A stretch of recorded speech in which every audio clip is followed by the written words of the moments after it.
Bom dia, pessoal.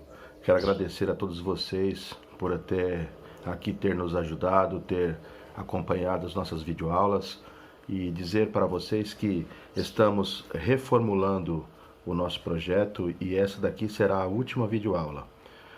A princípio eu queria falar na videoaula 8 sobre a Companhia de Terra do Norte do Paraná e na videoaula 9 sobre Londrina.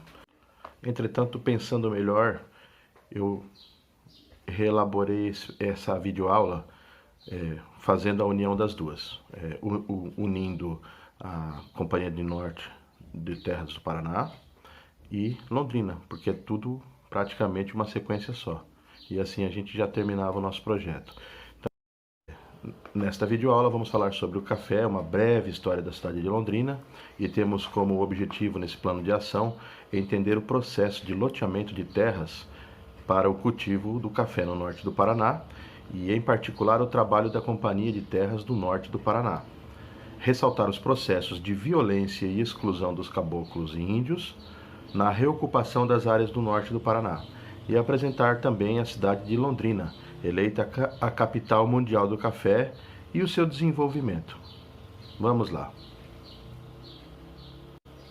Para iniciar a nossa pesquisa, ela foi pautada nos estudos de José Roberto do Amaral Lapa, de 1993, o livro A Economia Cafeeira. E nós vamos entender que havia uma monocultura cafeeira, com pequenas propriedades. Então, em certas áreas, particularmente do Paraná, verificou-se que a monocultura cafeeira se expande pelas pequenas propriedades, deixando assim de caracterizar apenas pelo latifúndio. Foram construídas poderosas companhias imobiliárias, a maioria de capital nacional, para negócios de terras que se tornaram atraentes a ponto de incorporarem também diretamente o capital inglês, como no norte do Paraná, as companhias de terra do norte do Paraná, ou mesmo japonês, em São Paulo. Segundo o historiador José Roberto do Amaral Lapa, as imobiliárias entendem os condicionamentos geográficos, as condições naturais e econômicas e escolhem para lotear áreas imunes a geadas. Então, esse lugar foi um lugar estratégico, no norte do Paraná, que eles fizeram um estudo e observaram que era uma terra virgem, que era muito bom para se plantar, e aí começa a fazer o loteamento para pequenas propriedades. Assim, a cidade de Londrina e outras cidades elas vão crescendo planejadas, porque ela se liga à racionalidade dos empreendimentos. Sendo mesmo planejado, o seu sítio é escolhido e estabelecida a estrutura, em boa parte em função do complexo cafeeiro. É preciso montar toda uma estrutura viária, manufatureira, creditícia, comercial e de serviços em geral, para viabilizar o processo de recrutamento dos pequenos proprietários. Assim, a cidade surge como um pré-requisito para a colonização. Assim completa-se o equipamento urbano com a igreja, a escola, a farmácia, a assistência médica, os centros de lazer, as repartições públicas e etc. A cidade insere-se numa estrutura agrária planejada. Essas cidades, que geralmente tiveram uma primeira e rápida fase de progresso, distribuem-se nos espigões ao longo dos leitos das vias férreas. Eu escolhi para esse projeto um dos estudos que eu tinha realizado da professora Analete Regina. Ela é professora da UEM, sobre o conflito de terras. Ela é uma estudiosa, pesquisadora das escolas rurais. E ela diz assim: em relação ao movimento de colonização do Paraná, é importante observar que o mesmo não ocorreu de forma pacífica. Então muitos dizem, foi tranquilo, foi pacífico. Não, não foi pacífico.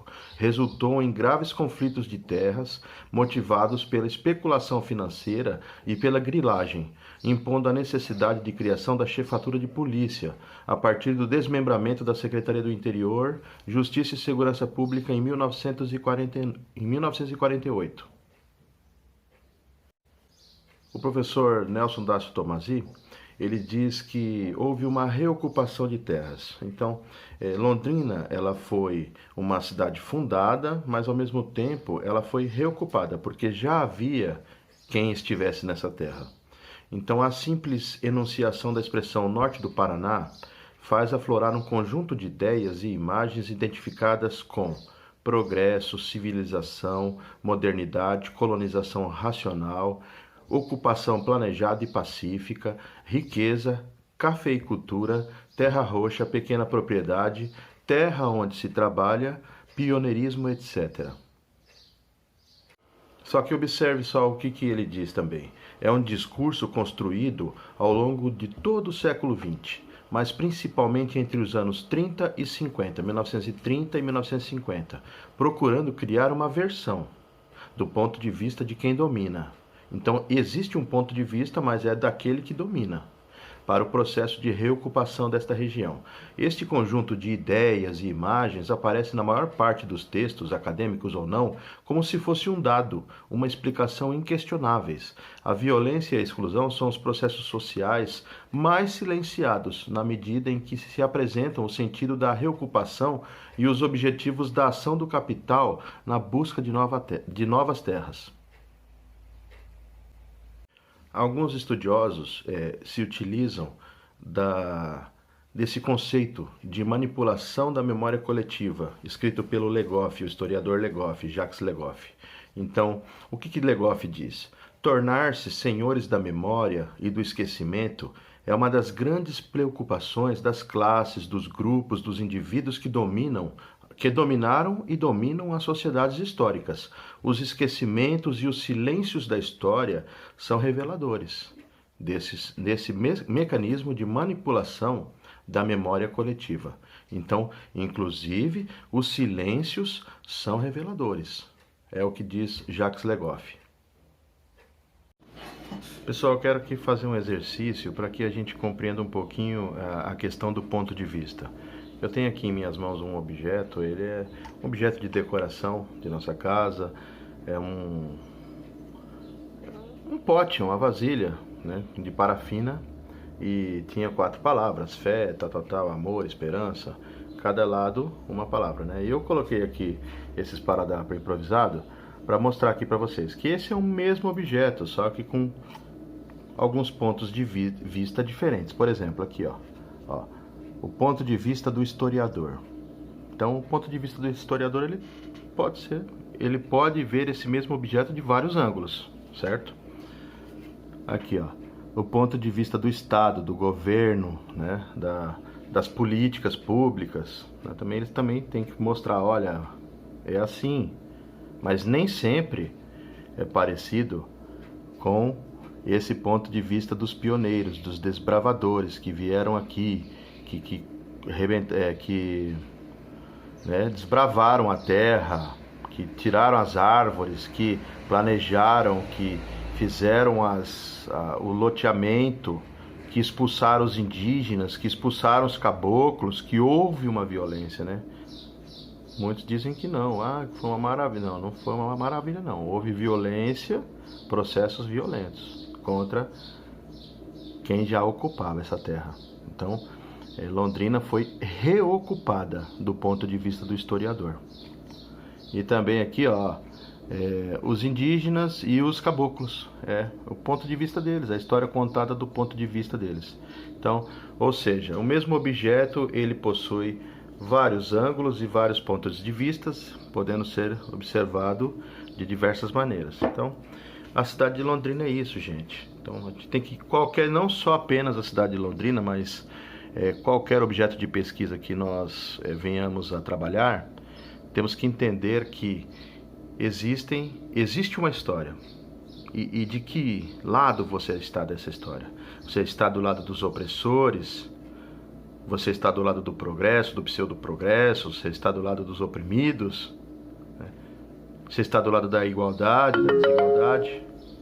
Era mais ou menos isso que eu gostaria de ter feito nessa aula e acredito que tenho conseguido. Vamos para o próximo slide. Em sua tese de doutorado, o professor Tomasi, ele analisando a história de Londrina, ele utiliza um termo chamado fantasmagorias, ou seja, verdades tidas como estabelecidas. É uma espécie de criação de imagens representativas da sociedade. Então são fantasmas que de vez em quando eles aparecem, né? Assim, em seu estudo, ele questiona ou procura pelo menos relativizar algumas fantasmagorias, as verdades tidas como estabelecida. E ele estabelece pelo menos 5 fatores para que sejam analisados, né? Primeiro é a reocupação de terras situadas ao norte do estado do Paraná. É um prolongamento da expansão cafeeira que ocorreu no estado de São Paulo, sendo que ela teria sido efetivada quase toda pela iniciativa privada, sem o governo, sem o concurso do governo estadual.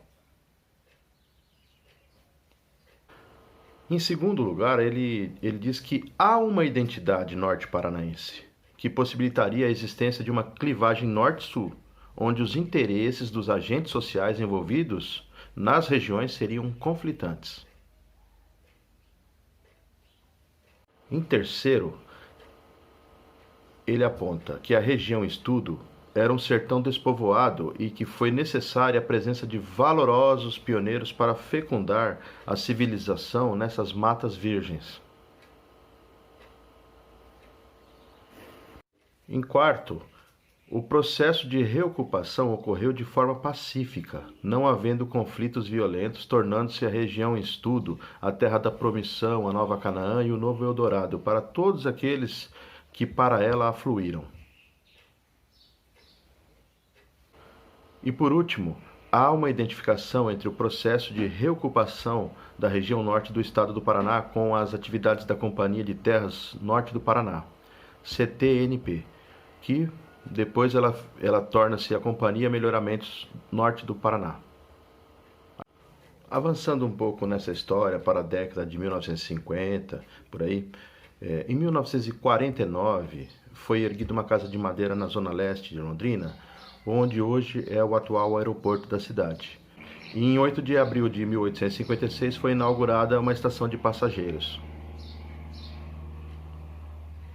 De 1956 até o ano de 2000 foram feitas pequenas reformas. Em 2000 foi feita uma reforma melhor nesse aeroporto um dado bem curioso é que poucos acreditam nisso, né? Mas temos os registros, está lá no site da Infraero, da administradora do aeroporto, que o aeroporto de Londrina, o aeroporto do governador José Richa, foi o terceiro campo mais movimentado do país durante vários anos.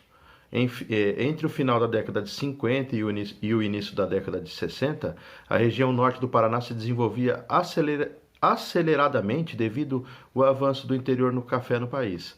Isso trouxe para Londrina muitos dos empresários de São Paulo da época que dispunham apenas de transporte aéreo para chegar à cidade, pois as rodovias existentes que partiam da cidade tinham estados precários. Então, é isso que está dizendo lá no site, a história de Londrina conta isso, né? Eram poucas, as rodovias que tinham eram precárias, então o melhor acesso que tinha para aqui para Londrina era os pousos e decolagens de aeronaves, inclusive entre cidades, Arapongas, Apucarana, Maringá, cidades pertinhas também, e para São Paulo. E como diz que é o terceiro campo mais movimentado, só perdia para Congonhas e para o Rio de Janeiro, Santos Dumont, a ponte aérea. Imagine só o fluxo de pousos e decolagens nessa cidade na década de 60. Segundo os registros, em julho de 1959, o movimento médio diário teve seu pico superando 125 operações entre pousos e decolagens da aviação regular, particular e táxis aéreos. O intenso movimento manteve-se até 1962. Em 1963, já abalado pelos efeitos da crise do café, a atividade da região caiu, passando o aeroporto para a 11ª posição entre os aeroportos nacionais. Os números realmente eram espantosos. Em 1962, foi registrado um total superior a 49 mil operações entre pousos e decolagens e um movimento de 250 mil passageiros.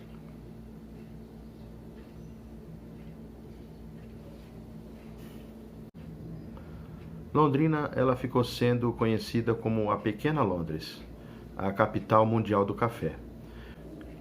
Olha como a cidade de Londrina, ela tinha um reconhecimento pelos de fora como um lugar de promissão.